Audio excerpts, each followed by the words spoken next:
दोस्तों, आज की इस वीडियो में हम बात करने वाले हैं देश के दो सबसे बड़े और महत्वपूर्ण राज्यों के बारे में, जिसमें पहला नाम है देश के सबसे बड़े राज्य उत्तर प्रदेश का, वहीं दूसरा नाम the heart of India Madhya Pradesh का है।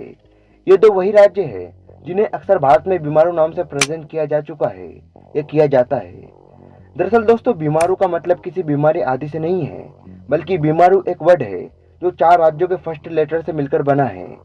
BI का मतलब बिहार से है, MA का मतलब मध्य प्रदेश से है, R का मतलब राजस्थान और U का मतलब उत्तर प्रदेश से माना गया है। इन राज्यों में हाई पॉपुलेशन ग्रोथ रेट, लो literacy rate, high poverty rate, high infant और मटरनल मोर्टेलिटी रेट, लो पर कैपिटा इनकम और लेस रिसोर्सेज की वजह से इन्हें बीमारू वर्ड का टैग मिला। बट आज हम उत्तर प्रदेश और मध्य प्रदेश के बारे में बात करने वाले हैं कि इन राज्यों को ट्रांसफॉर्मेशन और डेवलपमेंट के लिए यहाँ की गवर्नमेंट ने क्या क्या टारगेट्स रखे हैं। उत्तर प्रदेश की बात करें तो उत्तर प्रदेश में तेजी से स्मार्ट सिटीज की संख्या बढ़ रही है। इंफ्रास्ट्रक्चर और कई मेगा प्रोजेक्ट की नज़र से देखें तो यूपी आज देश में सबसे बड़ा राज्य बनकर उभर रहा है, जो इंफ्रास्ट्रक्चर वाइज हर बड़े नेशनल इंटरनेशनल हाईवे से कनेक्टेड होगा।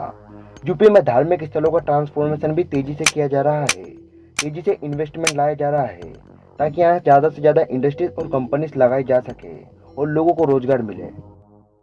साथ ही यूपी में फिल्म सिटी पर भी काम चल रहा है और इन सभी चीजों को देखते हुए यूपी के चीफ मिनिस्टर श्री योगी आदित्यनाथ ने 2027 तक यूपी को 1 ट्रिलियन की बड़ी इकोनॉमी बनाने का लक्ष्य रखा है। वैसे आपने इसके बारे में पहले भी कई आर्टिकल, न्यूज या फिर वीडियोस में देखा ही होगा कि यूपी बनेगा 1 ट्रिलियन की इकोनॉमी आदि, लेकिन एक इसी तरह का इकोनॉमिकल टारगेट एमपी के पास भी है।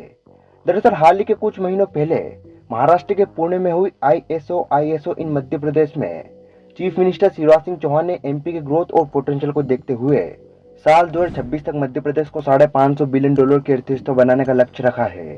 उन्होंने कहा कि 2026 तक जहां देश 5 ट्रिलियन की इकोनॉमी बन जाएगा, तो मध्य प्रदेश भी देश के इस अचीवमेंट में अपना एक बड़ा कंट्रीब्यूशन देगा और राज्य को $550 बिलियन की इकोनॉमी का टारगेट जरूर पूरा करेगा। दोस्तों, यूपी का 1 ट्रिलियन की इकोनॉमी बनना और एमपी को $550 बिलियन की इकोनॉमी बनाना, वो भी महज 4 से 5 सालों में, ये बिल्कुल भी आसान तो नहीं होने वाला है, क्योंकि उत्तर प्रदेश की सकल घरेलू उत्पाद अभी $310 बिलियन के आसपास ही है, तो वही मध्य प्रदेश की सकल घरेलू उत्पाद भी महज 160 से 170 बिलियन डॉलर्स की ही है। यानी अपनी वर्तमान जीडीपी से 3 गुने से भी ज्यादा जीडीपी का लक्ष्य दोनों राज्यों ने रखा है। इसलिए इन राज्यों के फ्यूचर के लिए एक बेहतर इकोनॉमिकल रोड मैप होना भी बेहद जरूरी है। अगर आप यह सोच रहे हैं कि राज्य अपने नॉर्मल जीडीपी ग्रोथ रेट के जरिए इस टारगेट को कैसे पूरा कर पाएंगे, तो आप यहाँ पर थोड़े गलत होंगे, क्योंकि राज्य पोटेंशियल वाइज भारत के 2 बड़े राज्य हैं और अभी दोनों ही राज्य अपने अच्छे फेज पर चल रहे हैं। दोनों राज्यों में कुछ बड़े मेगा फ्यूचर प्रोजेक्ट्स पर काम चल रहा है, तो कुछ अभी पूरे भी हो चुके हैं। दोनों राज्यों की इकोनॉमी काफी हद तक एग्रीकल्चर पर ही डिपेंड करती है, इसलिए यहाँ की सरकारें अब इंडस्ट्रियल सेक्टर में भी अच्छा खासा इंटरेस्ट शो कर रही है, क्योंकि बिना इंडस्ट्रीज, कंपनीज और नए बड़े स्टार्टअप के टारगेट अचीव करना मुश्किल है। वैसे तो दोनों ही राज्य डबल डिजिट से नंबर में ग्रो कर रहे हैं और दोनों राज्यों में नंबर ऑफ मेगा प्रोजेक्ट्स की संख्या काफी ज्यादा है, मगर कुछ इंपोर्टेंट और बड़े मेगा प्रोजेक्ट्स की बात करें तो उत्तर प्रदेश में गंगा एक्सप्रेसवे, जो यूपी के एक कोने को दूसरे कोने से जोड़ेगा।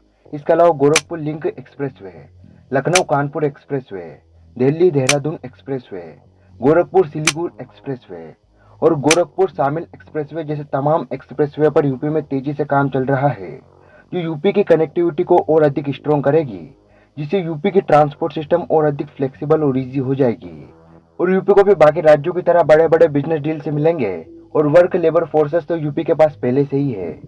यूपी के दिल्ली एनसीआर हिस्से में स्मार्ट सिटीज की संख्या भी अब तेजी से बढ़ रही है। यूपी में धार्मिक स्थलों का ट्रांसफॉर्मेशन तेजी से हो रहा है, जो यूपी के टूरिज्म सेक्टर को भी तेजी से आगे लाएगा। साथ ही अगर यूपी की Noida film city plan successful होता है, तो ये film city Mumbai film city और हैदराबाद की रामोजी फिल्म सिटी से भी बड़ी और शानदार होगी। वहीं मध्य प्रदेश में Narmada expressway, Chambal expressway, world largest floating solar power plant Khandwa और दिल्ली मुंबई एक्सप्रेसवे पर भी तेजी से काम चल रहा है। साथ ही हाल ही में एमपी के कई शहरों में वंदे भारत ट्रेन भी दौड़ रही है। इंदौर भोपाल मेट्रो का लगभग काम खत्म हो चुका है। सितंबर 2023 में इसका ट्रायल होना है। इसके बाद शायद इंदौर भोपाल जैसे शहरों में भी मेट्रो ट्रेन चल जाएगी।